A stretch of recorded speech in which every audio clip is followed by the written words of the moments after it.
Well, now we're going to turn to our guest we have joining us. I think we have him on Skype. I'm hoping we do, but I'm talking briefly about him. Gordon Chang. He has been on our show before. He's just a fabulous, wonderful expert relating to the country of China and to the conduct of the Chinese Communist Party. He's top expert on Asia and China in particular, and how the communists are really a threat to their own people as well as to the world. He's author of 3 books, The Coming Collapse of China, The Nuclear Showdown, North Korea Takes on the World, and a 3rd book, Losing South Korea. I don't have the name in front of me. I think it's Losing South Korea. But Gordon Chang, a fabulous expert on China. You can find him at his website, gordonchang.com, and on Twitter, at Gordon G. Chang. And we were going to talk to him about the coronavirus. So, Matt the Wonderful, we do have him. So, hi, Gordon. Do we have you? Hi, Debbie. Okay, we're going to do it by phone. Okay, hi, sir. Well, I'm so glad you could join me. Thank you so much. And, I know you've been talking all over media about your what is going on in China and the coronavirus. But I want to start with something I heard you say on another show. But the coronavirus emerged sometime in China in December. Can you tell us what happened within China, how the Chinese government first responded in December of 2019?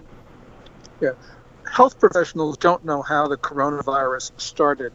The first narrative was that it began in a wet market in Wuhan, which is a city of 11 million in central China. But the Lancet, which is a medical journal, has published a study which showed that most of the initial victims have no connection to that wet market.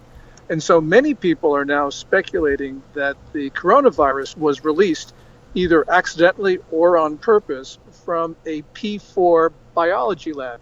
This is a maximum security lab where some of the most deadly pathogens are held. This P4 lab in Wuhan is about 20 miles away from that wet market. Now, whatever the truth is, and we don't know what it is yet, many people in China say that it did come from the lab, and that has become a reality. That's become a narrative that the Communist Party has tried to counter. Okay, so when you refer to this lab, Gordon, are you talking about, because I saw within Wuhan or near Wuhan, they were talking about 2 different places. They were using the expression, they were bioweapon development labs. Is that what you're saying this was, or some other kind of lab? Yeah, there is a dispute as to what exactly was going on in this lab. Some do call it a bioweapons lab. Others just say that it's a level 4 or P4 lab, which is the maximum in terms of precautions and measures taken. So whatever it was, there were extremely deadly pathogens stored in this lab, including coronavirus. We got to remember that Canada detained a husband and wife team who were sending coronaviruses to this Wuhan lab. And therefore, there is speculation that this pathogen escaped one way or another. So it's just so deeply alarming, obviously. So when it became known to the Chinese government, this coronavirus, however it got there, was beginning to infect people in Wuhan and maybe surrounding areas, isn't there great concern that the Chinese government, the Chinese Communist government, really tried to hide it from its own people for some period of time? Oh, certainly. The first patient showed symptoms on the first official announcement from the Chinese government came on December 1st, but it wasn't until about January 20, when Xi Jinping, the Chinese ruler, talked about it, that the government there actually started to swing into action to try to stop it. And what we have seen since then is that there was maybe a week of transparency, but now they've gone back to secrecy and suppression. Just to give you an example of this, on January 26th, the Communist Party announced the formation of a small leading group on the coronavirus. That is the party's emergency organization. Of that 9-member group, there's only one health professional. It is loaded with propaganda officials, including the vice chairman. The chairman of the leading group is a political hack. So this really is a very distressing sign that basically Communist Party has gone back to trying to control the narrative as a higher priority than ending the disease. So deeply alarming. So that I think we had a little bit of a fade out there, I want to be sure. So the disease emerged in the Wuhan area sometime in December 2019, and it really took pretty much until a month later, January of this year, that the Wuhan government was responding or acknowledging it. Is that roughly accurate? That's right. And matter of fact, the Wuhan mayor actually said publicly that he wanted to disclose this to the people in the city, but he was prevented from doing so because he had reported this to higher ups in Beijing, and he did not yet get the authorization to disclose this. This shows you the hierarchical nature of the Communist Party and really a weakness in its system of governance. Because in any other system, including ours, for instance, you would have the mayor of a large city, Dallas or whatever, talk to people as soon as it became clear that the disease had started to break out. And during that period, from about December, all the month of December and 2 to 3 weeks in January, this disease then started to spread around China. Before the quarantine went into effect in Wuhan, the Wuhan mayor said 5 million people in his city actually went elsewhere in China. 5 million people left Wuhan after oh my gosh. Okay. So I want to get to numbers very quickly, and then I have a bunch of questions. I know we don't have a lot of time, but there was a report that the Chinese government was greatly repressing the truth about the number of people infected, the number of people who passed on, and probably exaggerating the number of people who've been cured. But what are the numbers? Do you know what the numbers are within China who are dealing with this coronavirus? Hello?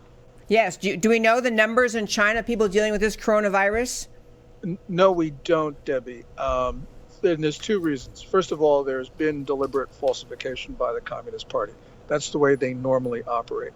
But also, we know that the local governments in China, including that of Wuhan, are basically paralyzed. They're not operating very effectively or well. And of course, in that circumstance, when there is an emergency, keeping accurate statistics is not a high priority for them. They have been clearing corpses from the streets, from apartments, from hospital floors, and they have been slow to do that because they've just been stressed. And that's why I think another reason for the lack of accurate statistics. But the numbers that Beijing has been releasing, I think, severely understate the magnitude of the problem. Okay, I heard one of those stories. Just want to ask you. There was a story floating around that even after the Chinese government, Communist government, was aware of this coronavirus and it was contagious and very serious, that they went ahead with some event that had been previously planned. It was to prove to break the Guinness Book of World Records to have the largest potluck. So they had some gathering of 40,000 families, translating about 130,000 people in one place at a potluck dinner in order to try to break the Guinness Book of World Records. This occurring after being aware of the coronavirus. Is there truth to that story?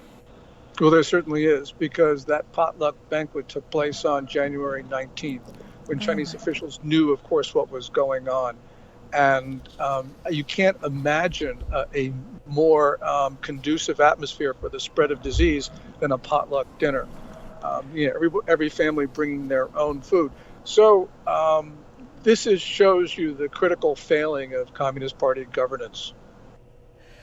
Oh, and just lack of concern for the health and safety of their citizens. But speaking of that, you also mentioned that people are being quarantined. Doesn't that end up causing people, if you're not allowed to leave your home, doesn't it end up causing some people to be stuck in apartments and places where someone else in the apartment may have been exposed to coronavirus and they haven't? Doesn't it possibly even cause the spread of the coronavirus? Yes, that's indeed true. Because of the quarantine in Wuhan and neighboring cities, you have 60 million people under various forms of lockdown. And in Wuhan itself, people have been dying in their apartments. And they've not been dying alone, because they've been dying with family members, because the hospitals don't have enough beds, which you can understand in an emergency situation like this one. And that means that the spread to family members.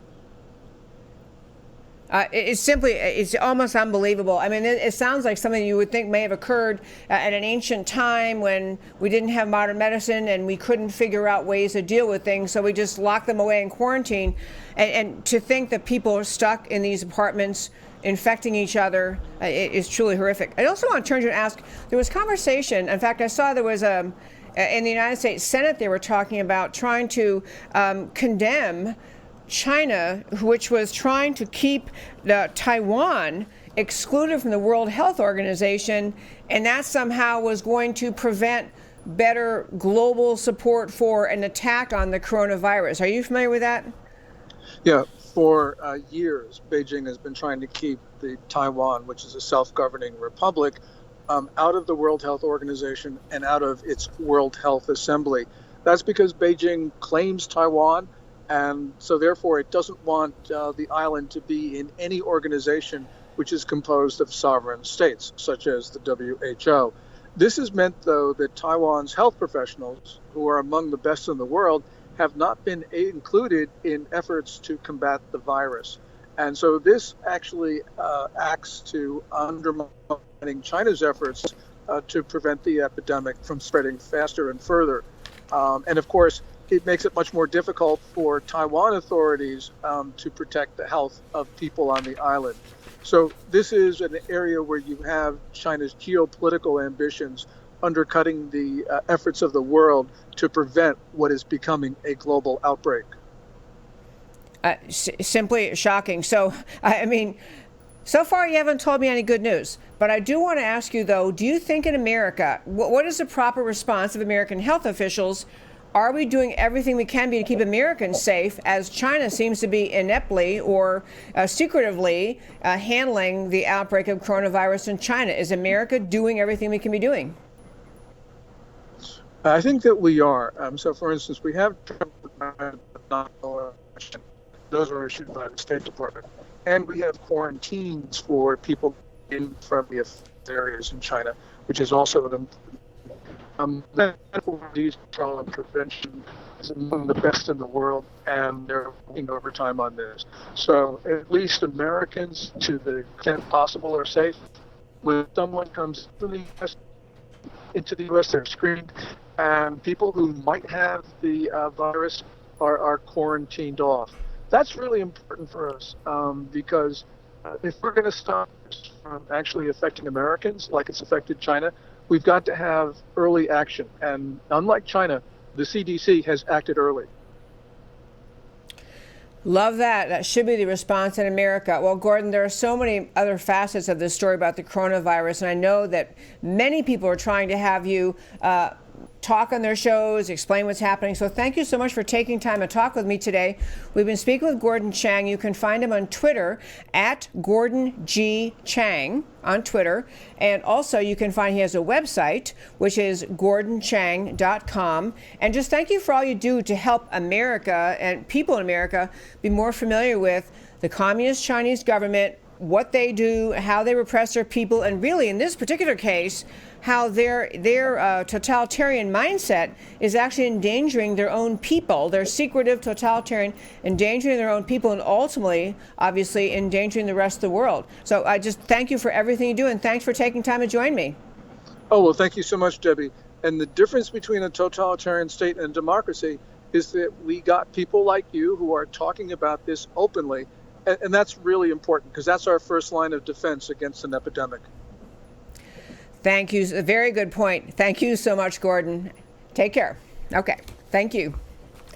So I was going to tell you, folks, well, two other quick things on that story, and they were out of time, sadly, but I did want to mention on this story, there was a doctor in China who had tried to bring this story, a medical doctor, to the public's attention, to the government's attention, saying, we got a real problem here. Please pay attention. Look what's happening. So this doctor, he was actually arrested by the Chinese government on January 3rd, I believe it was. Arrested on January 3rd and charged because it was essentially, that he was challenging the government, that he was embarrassing the government. He'd already been exposed to the coronavirus. He passed on January 31st, but he was putting the word out in China.